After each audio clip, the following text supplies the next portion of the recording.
এখন পরিস্থিতি নরমাল আছে। এখন আমরা প্রিন্সিপালের কাছে যাব, প্রিন্সিপালের সাথে কথা বলবো যাতে সামনের ঘটনা না ঘটে। অভিযোগ করছিল যে আইনশৃঙ্খলা বাহিনীর বিরুদ্ধে অভিযোগ করছিল এই বিষয়টি না, এখন জিনিসটা তো এজিটেশন হবেই। এখন পুরো রাস্তা বন্ধ আছে, তাদেরকে ছত্রার চেষ্টা করা হয়েছে সিস্টেমেটিক ওয়েতেই। এখন এইটাতে এখন এখানে আছে এক মানুষের মতামত। সো কিছু মানুষ বিরক্ত হবে, এটাই স্বাভাবিক। কিন্তু ওদেরও বয়স কম, ওদেরও তো রাগ বেশি হবেই। সো ওরা হয়তো রাগান্বিত হওয়ার কারণে হয়তো অনেক কিছু মনে করছে বা বলছে, কিন্তু সেটা আসলে সেটা সময়ের সাথে সাথে ঠিক হয়ে যাবে। আমাদের উদ্দেশ্য ছিল যাতে বিশৃঙ্খলাবিহীনভাবে কোনো ভ্যান্ডিলেশন ছাড়া। না, এইটা ভুল কথা। সেনাবাহিনী তো হামলা করেনি। সেনাবাহিনী কখনোই কারো উপরে হামলা কেন করবে? সেনাবাহিনী আর স্টুডেন্ট তো উই ওয়ার্ক টুগেদার।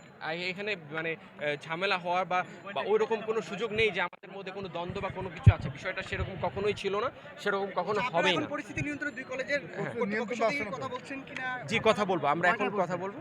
এখন আমার অধিনায়ক আসবেন, অধিনায়কের সাথে আমি যাব, দুই কলেজের প্রধানের সাথে কথা বলে এটার একটা যাতে কীভাবে এটা সবচেয়ে বিফিটিং ওয়েতে সলিউশন করা যায় সেটা চেষ্টা করব। জি, ঠিক আছে ভাই, থ্যাংক ইউ ভেরি মাচ। আমি হচ্ছে মেজর রিজওয়ান। আপনি